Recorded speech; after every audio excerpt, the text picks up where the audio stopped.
Hey, everybody. I'm so excited. This is episode 2, Real Talk, Real People, Real Estate. Thanks to Kyle.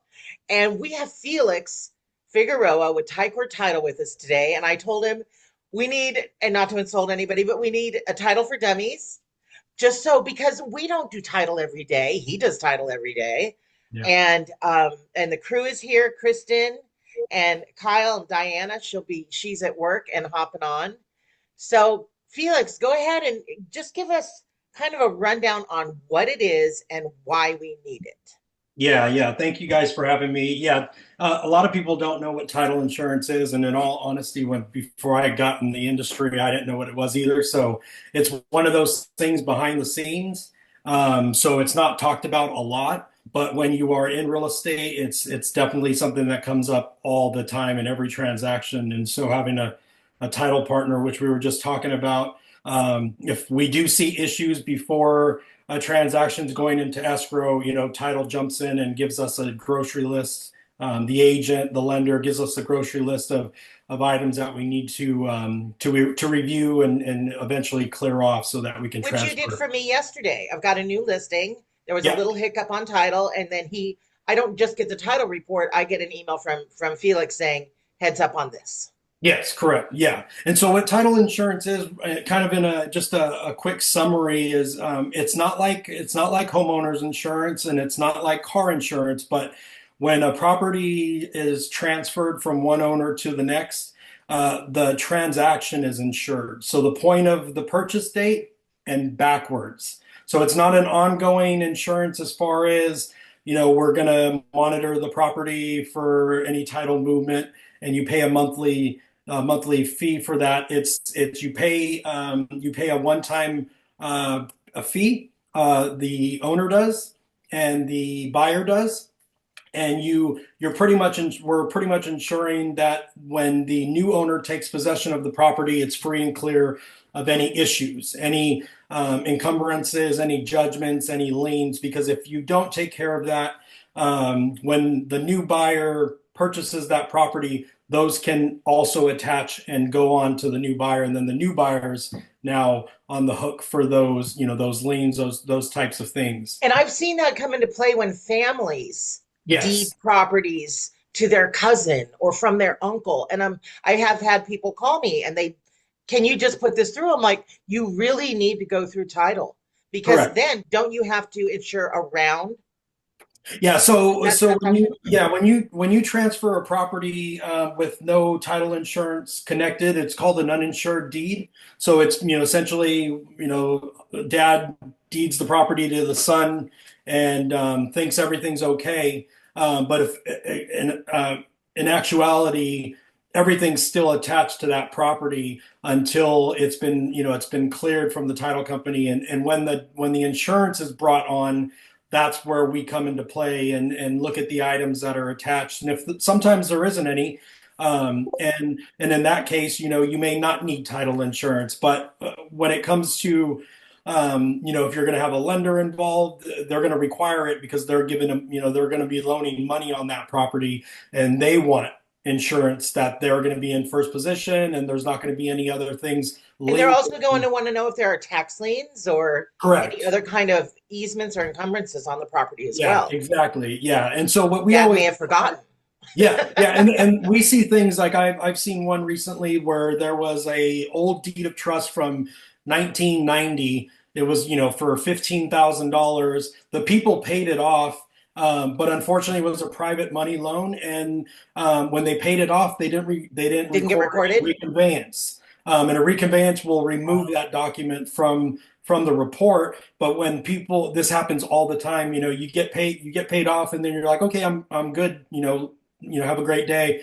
But you have to record that reconveyance, which then removes that old document from the report. So we had to find out, get more information on. We kind of figured, it's been that long for a $15,000 Yeah, loan. something in the 90s. Are people even Yeah, still here or do they yeah, remember? yeah, And how do you even exactly. track them down? Yes, and Yeah. most of the time, people have passed on and stuff like that. So it's one of those things where you work with the title company, you find out, okay, what's our risk factor with this? Can we insure around it? Are we going to need a bond to kind of put in place of that old loan. You only see that usually when it's a larger amount of money, and maybe the timelines aren't as large. So it all comes into play. So the one thing with title is like it's there's always something. So you It's a never little bit of detective yeah, work. you never know it all. And you're not supposed to. And I think that's why we always say, like, just lean on your title person, whoever that contact is. And, they can, if they don't even know, we'll take it to the uppers and underwriting to find out the legalities of what's going to be needed in order to, clear that off and proceed with getting the transaction closed and moved on to the next buyer. So isn't this more than you guys expected? Oh, and I haven't, Glad e- to I mean, I have haven't it, Felix. Yeah, I haven't even touched. I mean, that's just surface level stuff, right? So it's that's kind of just some standard stuff. I always tell the agent it's title insurance from the day of closing backwards. It's not forward. So that's kind of just a quick way of explaining it. And now you can Awesome. explain it to your clients when they say, "What is this?" Because Yeah. for the seller, it can be pricey. It can, when you look at the grand picture of it, it's not super expensive, but Right. it But it can stands out on the net sheet. it Yeah. stands out on the itemized list of what they're paying. And again, it's a one-time fee, and then the buyer, if they have a loan attached, they're paying for their side of the Which is policy, much less. which is less because they're actually only paying for the loan amount and not the sales price. And that's where the difference is. The buyer's paying for their loan amount, the seller's paying for the sales price of the property, and that's where people can get confused. Why am I paying more than the buyer is? Got it. And that's the reason for it. So, So Kyle, do you have questions? You look like you have a So, so, question. so basically, like the title is, like you said, it's insurance to make sure that, when it transfers from buyer to seller, that there's nothing attached to that address, that home, that title, correct, basically, and it's a smooth transition all the way through. correct, And so there's nothing in the past, that is tagging along correct. with that home. Correct. Yeah, because when a buyer buys a property, they want to buy it free and clear of any issues. And we're the company that will confirm that. Now we've seen it where there had been an issue and something didn't get taken care of, and that's where your policy comes into play. Because the title company will take that on and get it corrected without you having to pay out of pocket to do something. And that's included in what you've already paid. So Got it. that's a good thing to know as well. We will take on that burden to get that corrected and get it rectified for you. And that's pretty much what you're paying for, long term. And one thing too, Peace of mind. yeah, peace of mind. And you're insured. The person that, has that policy is insured as long as they own the property. So it doesn't expire after 30 years. It doesn't expire after 40 years. If you own the property for 50 years, you're still insured under that policy. So, Got it. That's awesome. Diana or Kristen, do you have any questions before I ask Felix about fraud? Well, I have one. I don't know if you can answer it. If if a family has been on a piece of land, a farmland, let's say for 200-300 years, can an environmentalist come and just take their title and stuff away from them? they That sounds shouldn't like a be able loaded to. question. Yeah, I mean, they shouldn't be able to, if you are the owner of the land and you own the farm and you have the deed Uh-huh. and all it you shouldn't be able to just take something. And that's kind of where the fraud kind of comes into play, after this. But, if you own the property for 300 years, that can become something a lot more deeper of a question. So yeah, it would be hard to just, say, no, they can't do so. I think it would just determine on what underwriting can see when we do the search, what documentation's there. Did they get the property legitimately the Yeah. right way 300 years ago. I mean, Oh my Well, gosh. yeah, and, there are documentations that we call them the title plants, and they have all those documents from the 1800s and so Oh, wouldn't forth. that be But interesting to see from cowboy days? yeah, yeah, I've seen them. I used to do searching for a title unit, and That'd be super you cool. see some really cool stuff. But yeah, I can't really give you like a full on exact answer. But yeah, you shouldn't be able to just take a piece of property from somebody without the correct documentation and everything. So we would have to it would have to be a specific. We'd have to search into that to see Yeah, what's what was really it going called on. when like in the movies where the people would just run out onto the land and then they'd claim it? Oh, it was called a claim, wasn't it? Homestead. Homestead. Homestead, that's right. Yeah. Yeah, I homestead. But those were all documented with the Yeah, recorder in that correct. Yeah. county. Yeah. Yeah, and I think a lot of places when they were wanting to bring people in, frontier people in, and they Free would, land. yeah, they would give them a certain area of I have a land, and Tom then Cruise movie playing in my head right now, right? yeah, Where they yeah, Far and I love away. history. Yeah, so yeah, yeah, they would give them the land, and then it would be documented, and there'd be a deed. It would be all handwritten, and that'd it be would super be cool to dated and see. all that stuff. So yeah, Yeah, definitely, if you have a specific property that you're talking about, you could definitely reach out to me, and we can see if anything funky is going well, on our end. That it's wouldn't that be happening. more?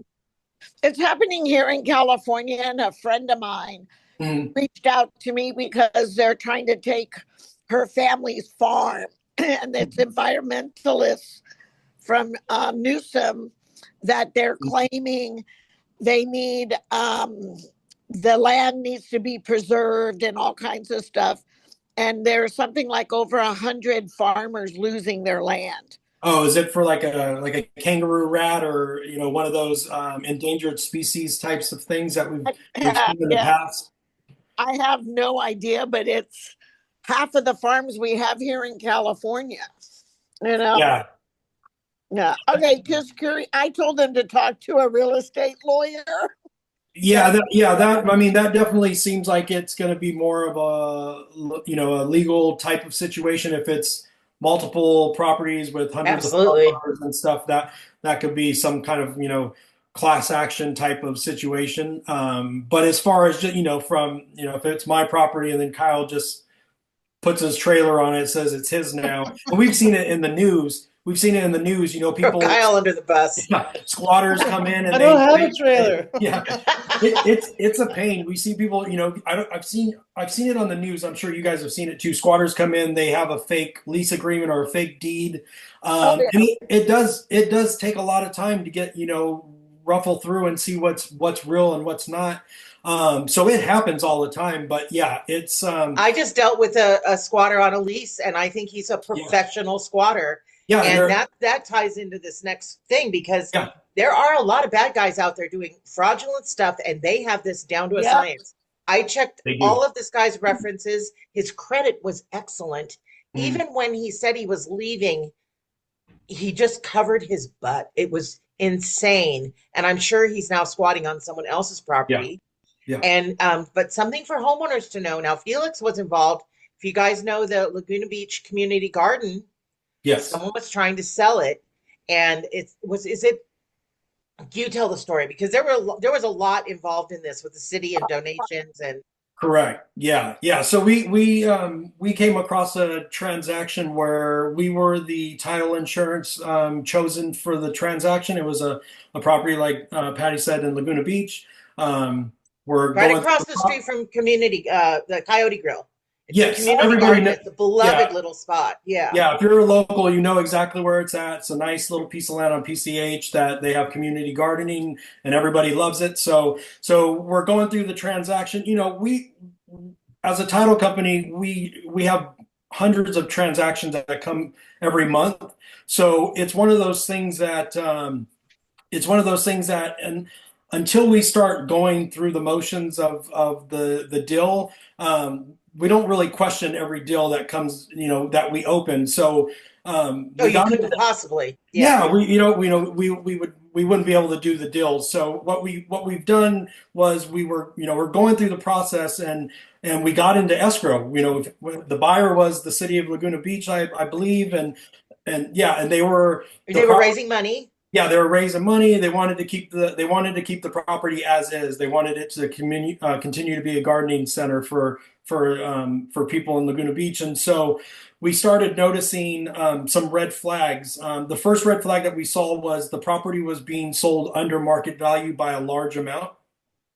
So that's first red flag. If you ever have somebody contacting you from out of the country, needs to sell their property quick, and they want to sell it under market value, that's your first red flag as an agent.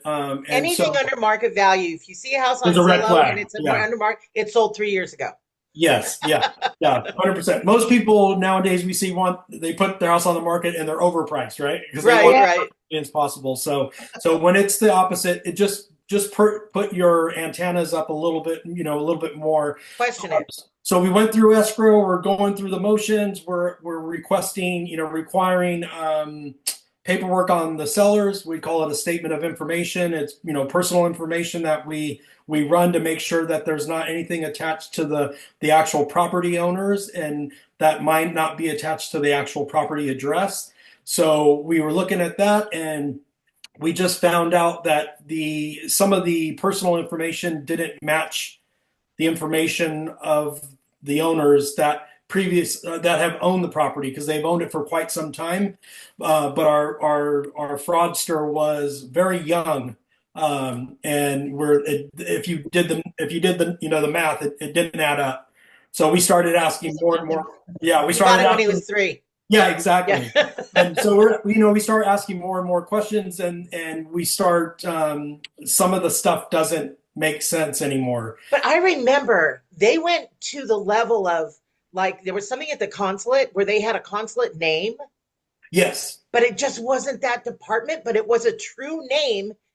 Correct. In that, it was crazy the level of detail they went to look like the seller. The documents that they provided they all looked pretty legit if you were just, kind of doing a quick overview of them. They did have fake consulate stamps. The name of the person for the consulate was a real name that works at the consulate. My partner actually reached out to that person via social media. We sent her. I love social media. Oh yeah, we sent her all the documentation. She said, "That is my name. I do work for the consulate, but this is not my stamp. That's not my signature." How crazy is that? Yeah, we got the FBI involved. But all the documents that he was sending, the fraudster, the names were right. The transfer documents, with the stamps and stuff. The more we started peeling the layers of the onion away, we started seeing little mix-ups. Where they were saying that there were a notary, an authorized notary of the consulate, but consulates don't have notaries. So all kinds of little, these little intricate details. And who would know that? Yeah, right? and the agents didn't. The agents had no clue. They didn't know. They're just doing their job as far as getting the representing their client. Yeah, representing the client. And the client wanted to do Zoom calls, and we're like, well, that's fine, but if anybody could be impersonating somebody else, so we don't know them personally. So the Zoom doesn't really affect what we're trying to accomplish. And so we ended up catching it, and we took it a step further, where our underwriter reached out to the actual owners of the property with our own resources, and they in fact said that our property is not on the market. It's never been on the market, and this is a scam. So, and this went on for weeks. Yeah, it went on for a long time. Yeah, and unbeknownst to the real sellers, because I don't think they lived in the area. Correct. Yeah. And there was no for sale sign on the property. Yeah, and that's the thing. It wasn't like public knowledge. So Felix, can you tell people, homeowners, what they should watch for and how they can make sure their property, this doesn't happen to them? Yeah. So it's funny. It's changed a lot from the last, I would say, from 6 months, to 8 months ago. It used to be they were going after vacant land, because nobody lives there. And most of the time, if you don't if you own vacant land, you probably live in another area or another state. So they were going after vacant land, which was really easy to go after. So then they got really really Wait, sophisticated. I have a question. If Yeah, you guys hadn't caught this and it went through and recorded, what would happen then? yeah. So that's the thing is I always tell everybody like you can't stop fraud from happening. If it happens, it's like anything. If a scammer's going to go after you and get it, they're going to do it, and they're going to figure out the ways to. All they do is they throw a bunch of stuff against the wall, and they figure out what sticks, and then they get better at it. Wow. And so yeah, if it was to happen, you need to notify the police immediately about it. The sooner you can rectify the issue, the better. And I think that's where a lot of people How don't would a seller understand. know? I mean, how would the real owner know? Yeah, so that's the thing is, Because they're not on the transaction anywhere. exactly. Yeah. And a lot of people don't realize as well that when anybody can record anything on your property, they can go to the county, do it over the counter, and it It records. just doesn't seem right. I know it's crazy. So they Yeah, can that record sounds it. so scary. Yeah, it's Yeah, really scary. And the county recorder, they're not there to authorize if they it's just record illegal. it. They just record. That's their job is to record it, make sure that the document is all done correctly and everything like that. But what people don't know is when somebody does that, the return address, you can send that document back to wherever you want it to go. Anywhere. So yeah, anywhere. So say the When fraudster recorded, mail to, it's up in the corner. yeah, so it's not necessarily gonna go to the real homeowner. So what we say, and some counties are starting to do this, is some counties you can register to be notified for free. But they Oh, that's only something to do. yeah. So So but there's they only would call the county recorder? no, I believe they have to do it on the county recorder website. They register Okay. their property.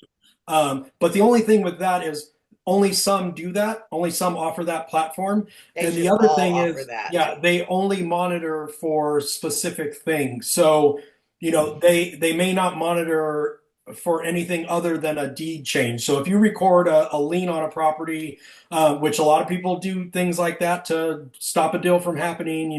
Let's record this real quick and it'll stop this transaction from going through. You don't get notified for those kind of things. Like if So somebody owes somebody money. yes, correct. Mechanics liens contractors don't get paid. They'll slap a mechanics lien on the property. That will then show up on title when we're going through the escrow process, and then now They want to get paid. they want to get their money. So yeah, there's a bunch of different platforms out there. We use a platform. I use one on my property, but it monitors for all kinds of different triggers, which I feel that's just better. It's always better to be aware of something happening than What not do you know at use? all. I use the Estate Monitor 365. That platform is something that monitors 7 different triggers compared to one, like a county site. It does cost money, obviously, but And at we're least not affiliated. no, not It was affiliated. called Estate Estate Monitor 365. 365. Okay. Yeah. And so what it does is, if anything triggers those alerts, it will notify you via phone and text message and email so that you can look into it and get on it ASAP. Again, Okay, and I interrupted you yeah. when you were saying that they used to do this on land, but now they're doing it Oh, on. yeah. Yeah, so they started on land, they figured that one out, and then they started going after properties that had absentee owners. Oh, wow. So hey, Rentals. rental properties, similar to the lease. This has been going on forever, where somebody's renting out a house. You go you send them Oh, your. there's so much fraud. Yeah. There's all Stay kinds off of fraud going Craigslist on. if you're looking for a lease Yeah, because 90% of them are Are fraudsters. Fraud. yeah, And on even on Zillow. Oh, Yeah. yeah. They're Because anybody can put a listing on Zillow. correct. right. Yeah.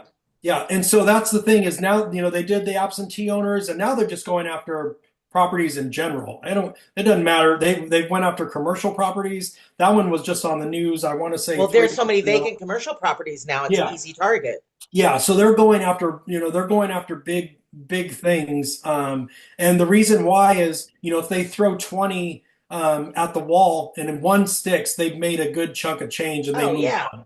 So they'll do whatever they can. And like I said, the documentation is legit. The driver's license are legit. They've done them from, people even have their properties in trust. They'll go after a trust. So yeah, that was one of my Yeah, questions that for was your Felix question. when Yeah. we were prepping for this is because everybody's property should be in a trust, mainly to keep you out of probate. Yeah. Probate's going to Correct. take months and money for your heirs, and that's not something that you want them to have to deal with. You can Yeah. even name your realtor who you want to sell your property. Mhm. But I thought maybe that would give you a little protection, but it really doesn't for the fraud.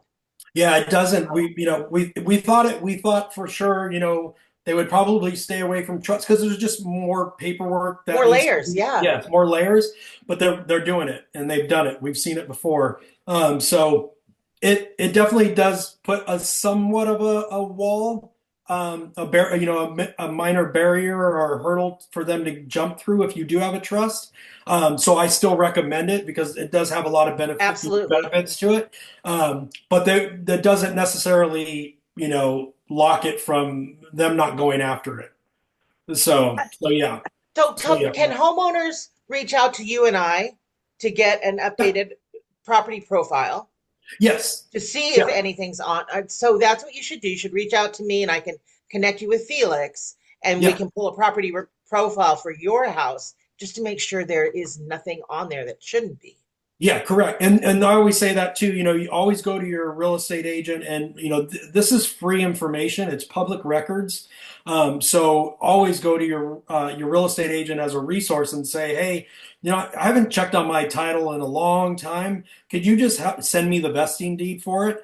And if once they send that to you, and they can have it to you fairly quickly, and like I said, it's free, so it shouldn't be any sweat off anybody's back to do so. I think but you might see something that you didn't realize was there. Yeah. That's another thing with these monitoring things is we've had clients where they thought they put the property into the trust after they did a refinance, Oh, they always forget. and they forgot, and Yeah. they passed, and so it had to go into probate because of the fact that they never put it back into the trust. And so these are really, really easy things to do, but the regular everyday consumer has no lay of this landscape. Yeah. So, Can I talking to say their one thing agent. about trusts? There should be a keeper of the trusts. So when we get Yeah. a listing or even a listing appointment, first thing we do is pull title Yeah. because we want to be able to show the seller, make sure that they are aware of everything that's on. But I can't tell you how many trusts are just nowhere. Yeah. Yeah. Lost. Yeah. And trying to Wow. find out who did it. And Felix has been really helpful in finding like who recorded whatever. But Yeah. there's no one place where trusts are kept other than Yeah. in somebody's basement. Yeah. Correct. Yeah. Yeah. Wow. And we recently did ours, and LegalZoom is good. They'll keep LegalZoom it is for good. you. Yeah.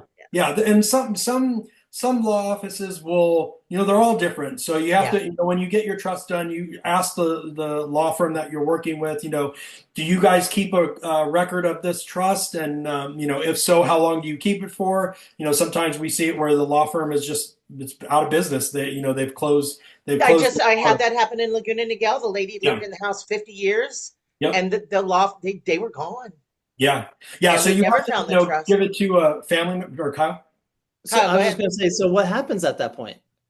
Yeah, They so- pieced together different parts of it and they got as much as they could. And thanks to title and escrow, we got it done. So yeah, so what we'll do is we'll try every avenue to find out where that trust is located. See if we can get the pieces that we need. If the trust cannot be located whatsoever, then they have to go back to the courts, and the courts kind of have to order who in fact is the heir of that property and has the authority to sell it. So yeah, and it could get it gets ugly. Not in the fact of a transaction. It just kills the deal sometimes because the buyers don't want to wait, and everybody wants to get things moving. Yeah, that particular one took forever. And then it ended up, it did go through probate Yeah. because they couldn't piece it together. So Yeah. It's once you get the court system in, it's kind of it's out of the title's hand, and I think I want to make sure that I mention that as well, that the title company is the third party at the back end. So we don't control anything. We don't authorize, who can sell a property. All we're doing is making sure it's free and clear, and then we're ensuring that transaction and recording the documentation as told by escrow. A lot of times, agents And think we're going that, to have escrow on in a couple of weeks. yeah. Escrow is an amazing part of a transaction, Huge, yeah. and they are everything really. They're the meat and potatoes of a transaction. So I just always like to let the consumer know, as well as the agents, that we don't authorize anything. We're told by escrow what to do. We look at the documentation that's given to us. We tell them what we need in order to proceed. But that's really it. We can't authorize sellers. We can't authorize power of attorneys or anything like that. That's all done on the legal side, and then escrow gives it to us for review. And if we approve it, then we can proceed. And I want to tell everybody that Felix has been on my team for years. It's been a while. And Yeah. Shannon with escrow has been on my team for years. So they handle stuff that I don't even have to get involved in. Yes. Everything to protect the client. Yes, so correct. Yeah. A well-oiled machine for sure. Yeah, title and escrow are best friends in the transaction. Yeah. Sometimes we don't need to get Patty involved, because then we're adding a middle person that doesn't need to. She has other things to deal with, so we'll take care of the back end stuff to make sure everything is try to be. And then I get here's what we fixed email. Yes, yeah. Or hey, we're closed. And that's good to know for like a newbie like myself, coming into it. It's like, okay, that's, one less thing I have to worry about in the process of, Well, when you have trusted partners, that's what they are trusted partners. And that makes such a difference for our clients and ourselves. And we're out of time, but our teams are so important. I know it did, and that was really interesting. Who would think title would be so fun? Okay. Thank you, everybody, for being here. Thank you, Felix. We're closing one tomorrow. Yay. Yes. Let's thank go. you, everybody, and we'll see you next week. Okay. Bye, guys. Yeah.